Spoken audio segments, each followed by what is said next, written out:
Muy buenos días, tengan todos y todas. Esta última lección que destiné a ser asincrónica, voy a dedicarla al tema de la ética profesional para aterrizar propiamente al de la ética enfermera. Un breve recordatorio de lo que hablamos en la última lección sobre las éticas aplicadas. Fundamentalmente se explican porque las sociedades complejas en las que vivimos de alguna manera establecen exigencias morales al interior de cada práctica social que digamos, han llevado a plantear que esas exigencias morales al interior de esas prácticas requieran una atención particular. Porque son problemas complejos, en parte dilemas complejos, ¿sí? Y además porque intervienen diferentes voces morales. Probablemente la bioética es el mejor ejemplo con el que podemos contar, no obstante se puede mencionar otros como la ética ecológica, la ética de los negocios, la ética de la función pública. En todos ellos encontramos esos dos rasgos que les he mencionado. Prácticas institucionales o prácticas sociales y la presencia de varias voces morales. Eso, por lo tanto, justifica una particularidad de los problemas o de los dilemas o de los conflictos morales que exigen a su vez soluciones propias. Y las éticas aplicadas de alguna manera intentan ser eco de esa situación.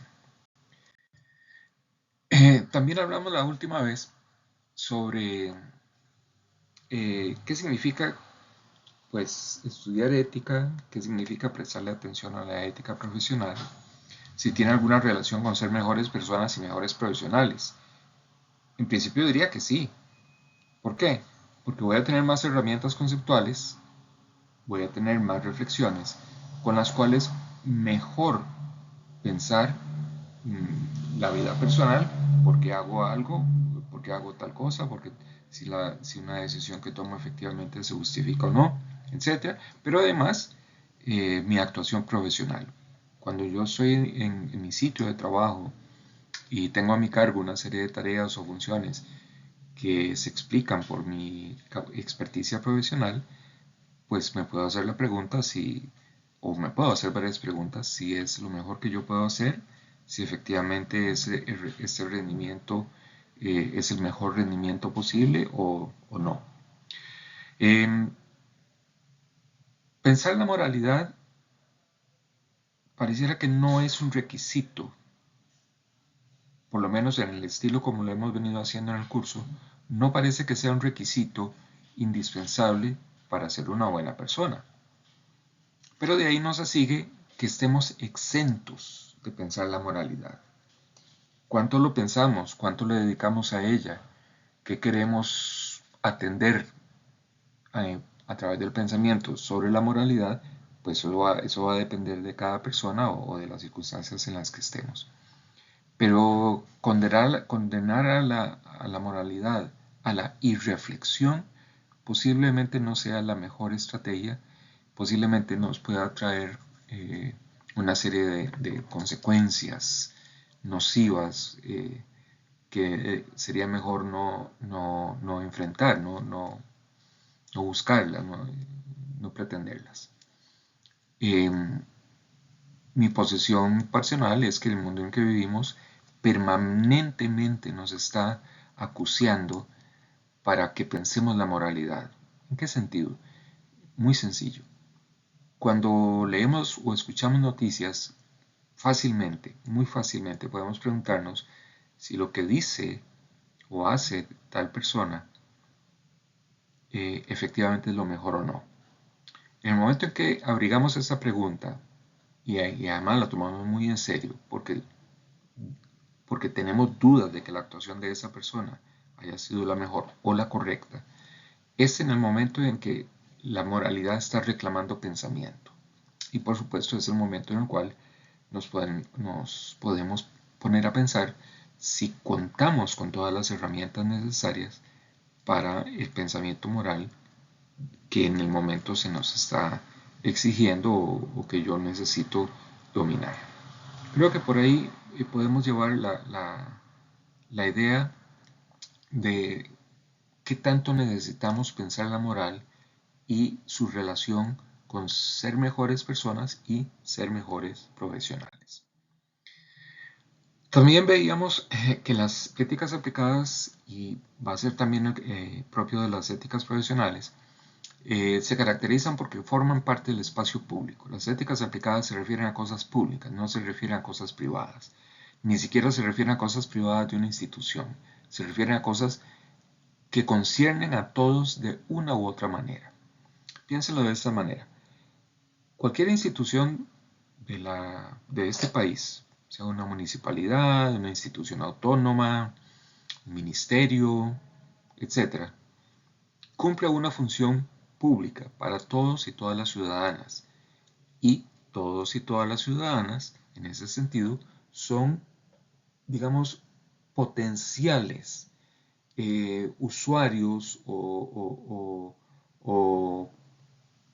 participantes de esa práctica institucional. No nos podemos eximir aun cuando no, no pongamos un pie en esa institución. ¿Cuántos de nosotros hemos ido al Ministerio de Trabajo? ¿Cuántos de nosotros hemos ido al Ministerio de Energía y Minas? ¿Cuántos de nosotros hemos ido al Ministerio de Planificación? Eh, Probablemente todos hemos ido al hospital en calidad de pacientes o asegurados. ¿Quiénes de nosotros eh, visitan el Ministerio de Educación? Y ahí podríamos mencionar muchos otros ejemplos. O el ICE, por ejemplo.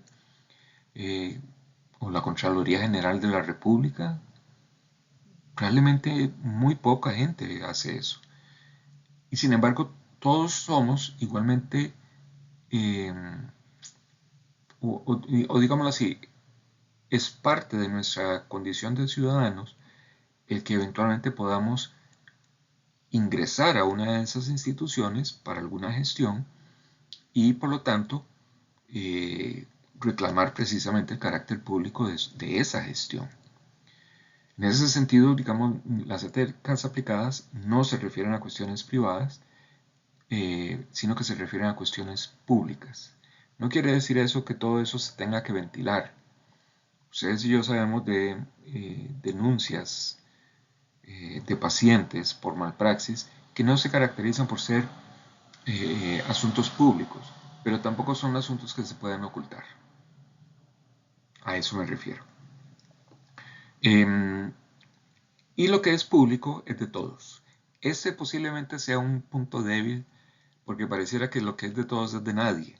Eso dice un dicho popular.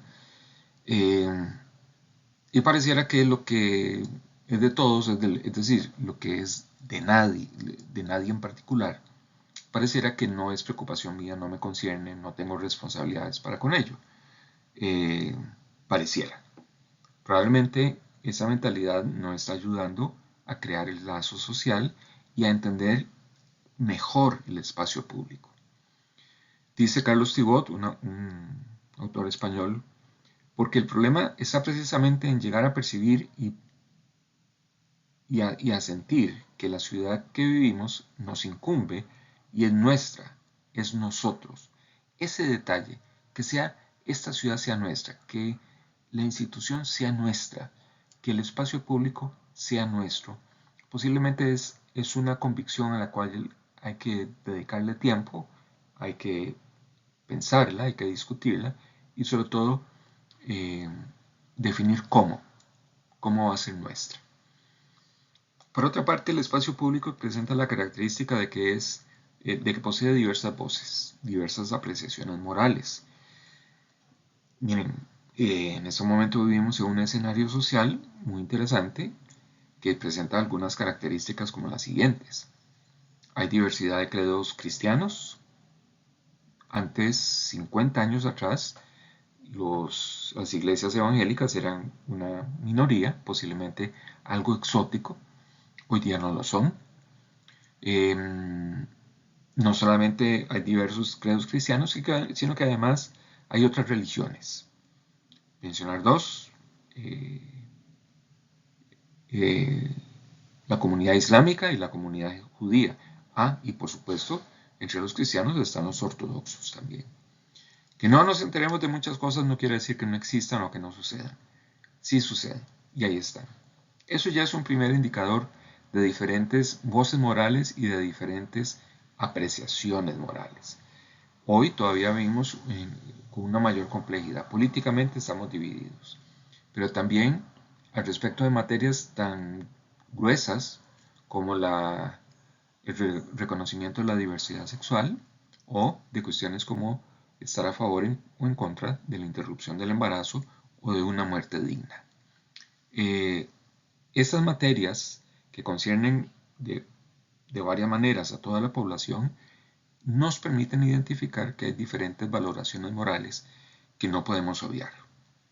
Los que están a favor de la interrupción del embarazo y los que están en contra representan puntos de vista morales legítimos, dignos de ser considerados, serios, bien armados, bien pensados. Por lo tanto, no podemos pensar en un espacio público homogéneo en el cual haya unanimidad de criterios y si volvemos a las primeras lecciones de este curso, el espacio público tampoco se caracteriza por una sola idea de moral.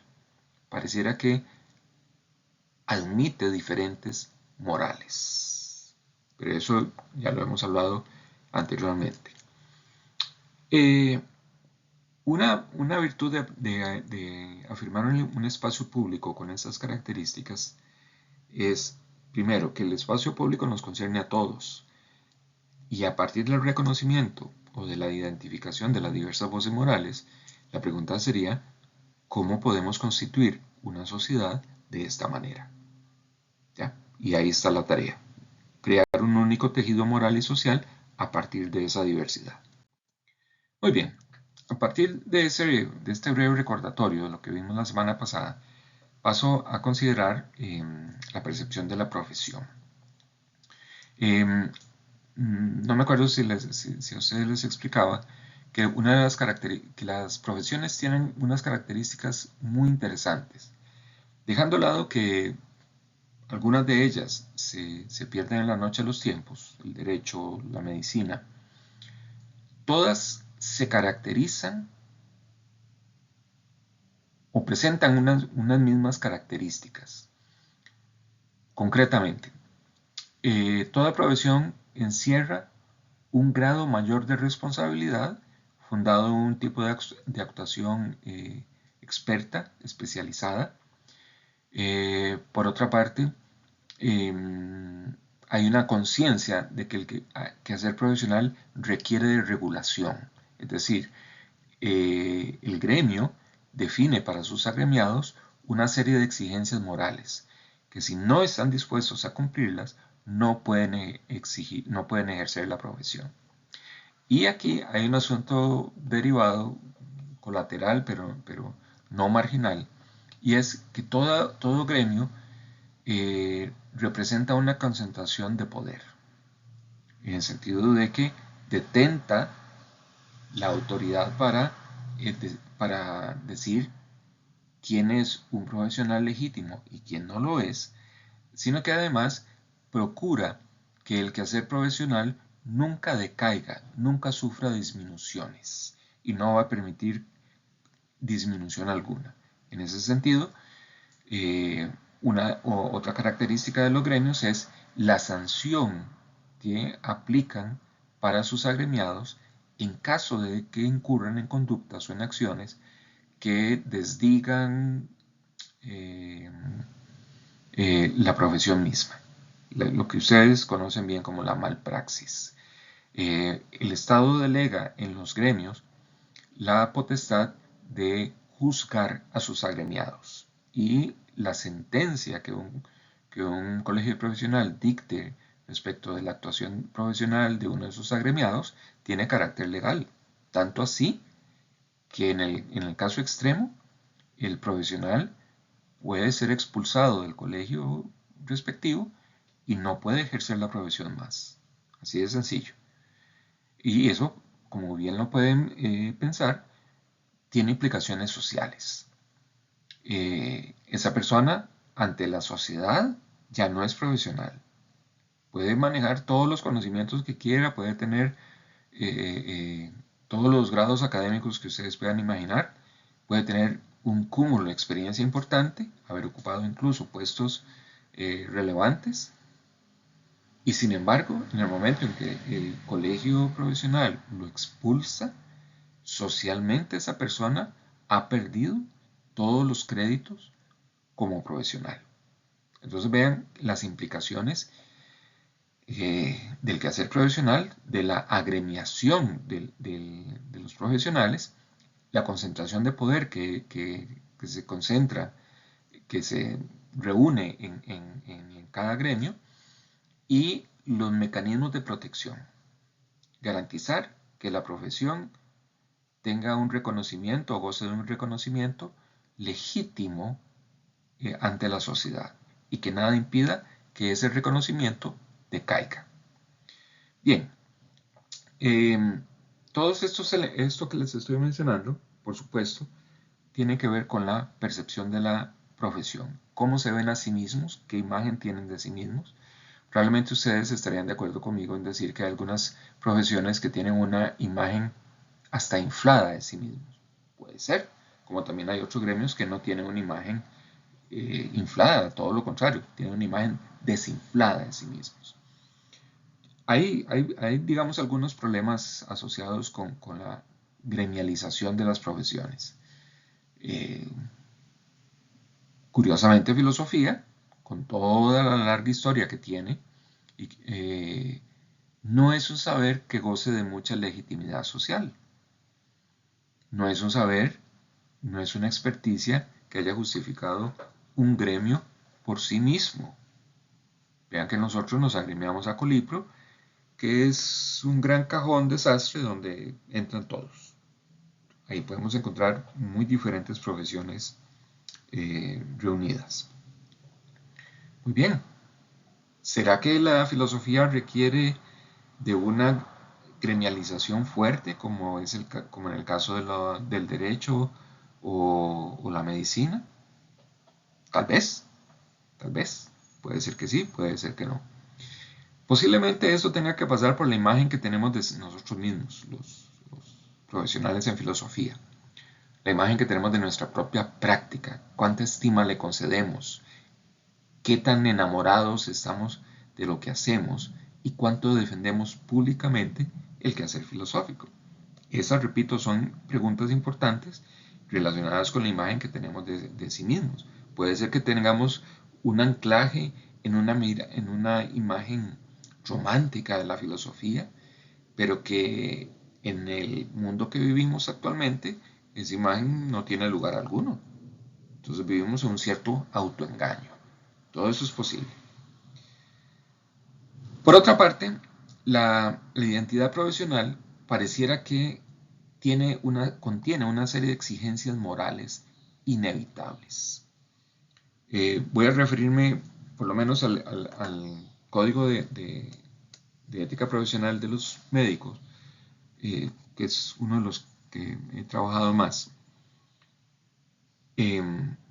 Para señalar nada más un detalle, en uno de los primeros artículos señala como una obligación de todo agremiado la obligación de mantenerse actualizado en el conocimiento médico. Y por lo tanto eso explica los congresos nacionales y las muchas otras actividades formativas o de capacitación en la que participan los y las médicas, porque precisamente tienen una obligación en su quehacer de representar la profesión médica de la mejor manera posible. Eso es un compromiso ético de cada profesional para con la profesión. Bueno, algo semejante ustedes están haciendo ahora. Yo sé que ustedes están pensando en mejores salarios, mejores puestos, asegurarse el sitio de trabajo, todo eso. Eso, por supuesto, que es ineludible y no es poco noble, todo lo contrario. Pero el punto está en que ustedes saben bien que gozar de un posgrado en su disciplina les da un crédito social, una legitimidad social que de otra manera no tendrían. Hay un interés por asegurar la identidad profesional, precisamente adquiriendo un posgrado. Y eso, por supuesto, habla bien de la profesión misma, habla bien de los agremiados, habla bien de la estima, o habla de la estima que los agremiados tienen de su profesión. Las prácticas profesionales tienen historia. En el caso de la enfermería, hasta donde yo sé, tienen una historia bastante reciente, tendrá menos de 2 siglos, si la queremos asociar con la figura de Florence Nightingale, quien se caracterizó por una serie de funciones, tareas de acompañamiento, de apoyo al quehacer médico, que evolucionaron muy rápidamente a la constitución de la profesión enfermera.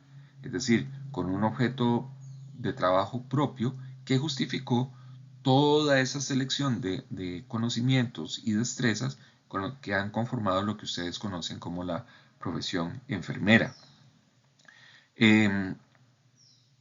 Si efectivamente las otras profesiones que podemos mencionar, derecho, medicina, que son de una larga historia, son exactamente iguales a como se practicaban 2000 años atrás, no lo sé.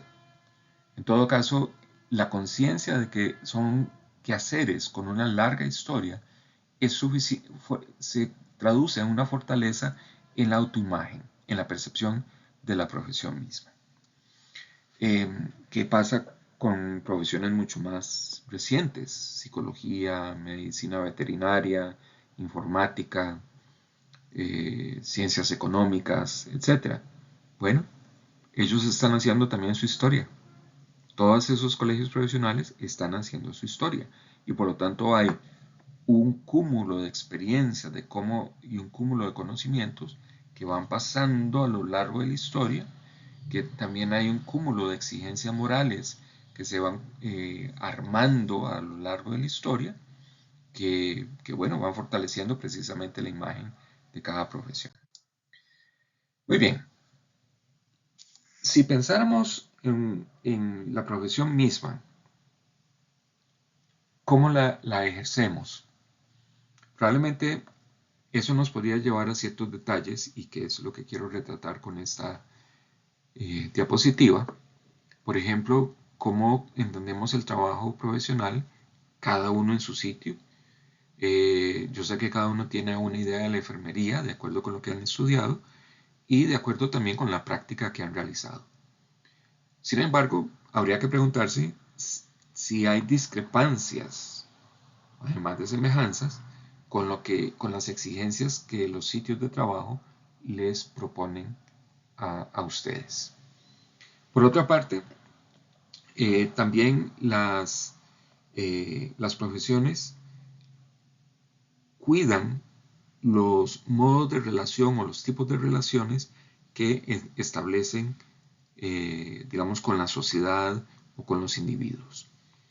Si ustedes revisan el código profesional de ustedes van a encontrar algunos detalles interesantes. Por ejemplo, uno es la relación del profesional con el gremio, con la profesión, como lo hemos venido hablando, pero también van a encontrar un apartado dedicado a la relación de los profesionales de enfermería con los pacientes o las personas usuarias. Muy posiblemente eso ha llevado a resignificar las relaciones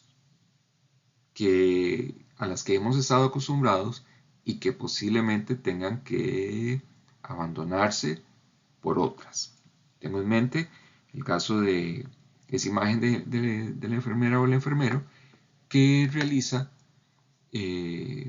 acciones profesionales gratis, ¿ya?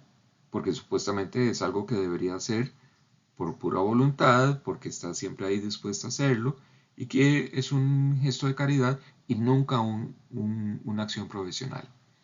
Entonces a ustedes las llaman a cualquier hora del día o de la noche para poner alguna inyección o para tomar la presión o lo que sea, y la persona que les pide ese favor considera que ustedes están obligadas a hacerlo, que es parte de su naturaleza profesional actuar de esa manera. Bueno, resulta que como esas son acciones profesionales de las cuales ustedes son responsables, no son acciones apostólicas o pastorales de carácter altruista, ustedes están obligadas u obligados a cobrar. ¿Ok? Eso quiere decir que las relaciones como se venían entendiendo, probablemente ahora tengan que ser entendidas de otra manera, precisamente atendiendo la percepción de la profesión que tienen ustedes y que ustedes son quienes se encargan de hacer valer socialmente la profesión. Recuerden lo que les comenté hace un momento sobre si todas las profesiones requieren colegios profesionales. Yo les decía que en el caso de la filosofía, nosotros no tenemos un colegio profesional. ¿Podríamos tomar eso como una debilidad de la profesión? Puede ser que sí. ¿Y a quién le corresponde fortalecer esa imagen? A los filósofos y filósofas. ¿Lo vamos a hacer? No lo sé. Es una pregunta importante que habría que sentarse a discutir entre los de este gremio a ver qué pensamos al respecto. Pero hasta este momento lo único que les puedo decir es que es una imagen débil. Mientras que hay otras profesiones que tienen una imagen muy muy fuerte, que no van a permitir que una acción cualquiera, una acción profesional cualquiera, pase desapercibida como una acción más o como una acción sin valor. Si ustedes revisan el Código Profesional de Enfermería, van a encontrar que hay una ética implícita. El código tiene un carácter jurídico muy fuerte. Todo está cifrado en términos de obligaciones, en términos de deberes y en términos de derechos. En ese sentido, la estructuración del código es muy semejante a la estructuración de un reglamento o de una ley. Eso no obvia que no haya una ética implícita en el código, en su formulación. En buena medida lo que les he estado hablando está implícito en el código de moral de profesionales en enfermería. Una pregunta importante es si los códigos se definen de una vez por todas y para siempre. La respuesta es no. Todo código requiere un remozamiento cada cierto tiempo. No les puedo decir cada cuánto. Va a depender un poco de la percepción que se tenga de la enfermería, de la profesión. Va a depender de la proyección laboral que tenga el quehacer enfermero. Va a depender de los tipos de relaciones que mantiene con otras profesiones. Piensen, por ejemplo, enfermería que está en interacción con trabajadores sociales, con médicos, con farmacéuticos, con microbiólogos, con las familias, etc. Si prestamos atención a eso, vamos a darnos cuenta que si tenemos presente que las profesiones sufren una evolución a lo largo de la historia, vamos a darnos cuenta que las exigencias morales de la profesión pueden cambiar. Probablemente no cambien una serie de principios o una serie de exigencias fundamentales, pero hay otras que sí pueden modificarse. Eso, por lo tanto, exige que haya un remozamiento de la ética profesional cada cierto tiempo. Cada colegio profesional definirá la periodicidad para ello.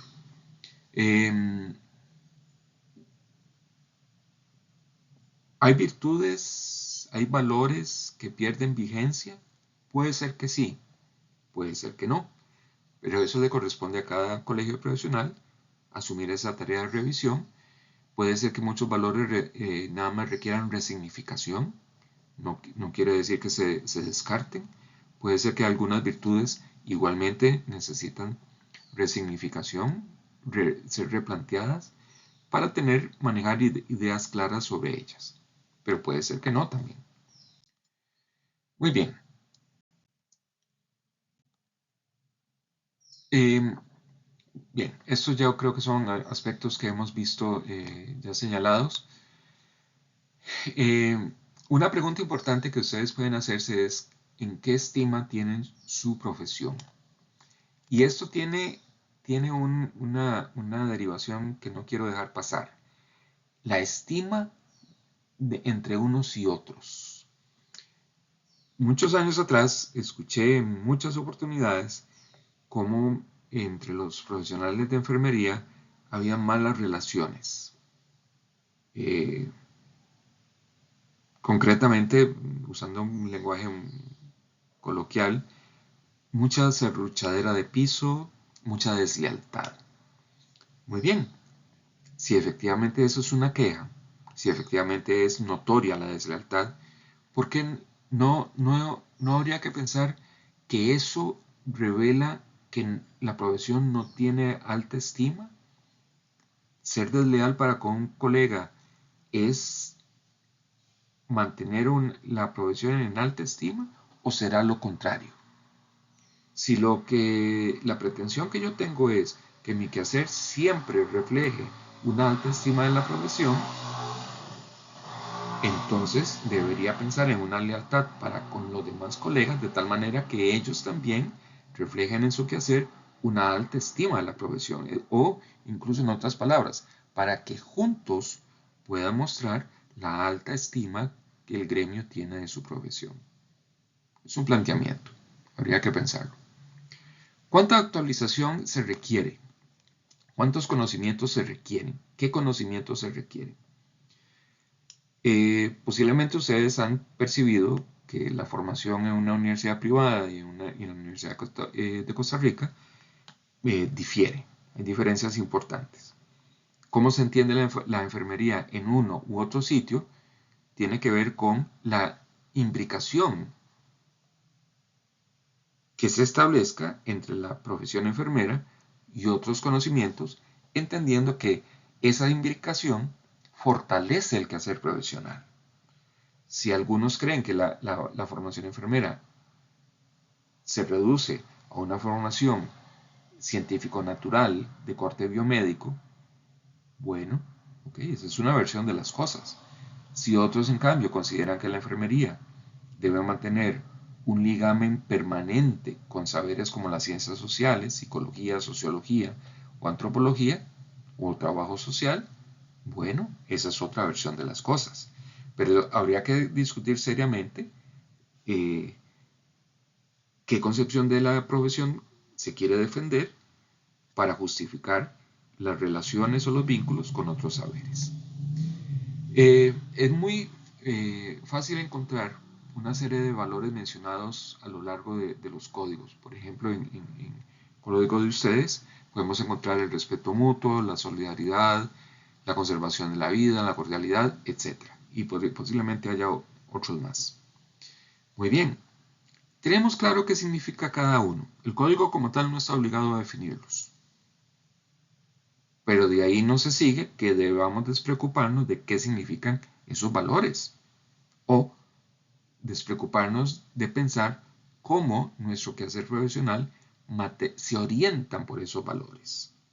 Entonces hay una tarea ahí interesante que habría que prestarle atención, cómo en la ética profesional se muestran una serie de valores o se plasman una serie de valores que deben regir y conducir la práctica profesional. Muy bien, creo que con esto voy a concluir eh, esta lección asincrónica con la que cubro el tema de las éticas profesionales. Concluyendo esto, paso a dirigirles a ustedes una serie de instrucciones sobre lo último que vamos a hacer para el curso y que tiene que ver con la ética profesional enfermera. Muchísimas gracias.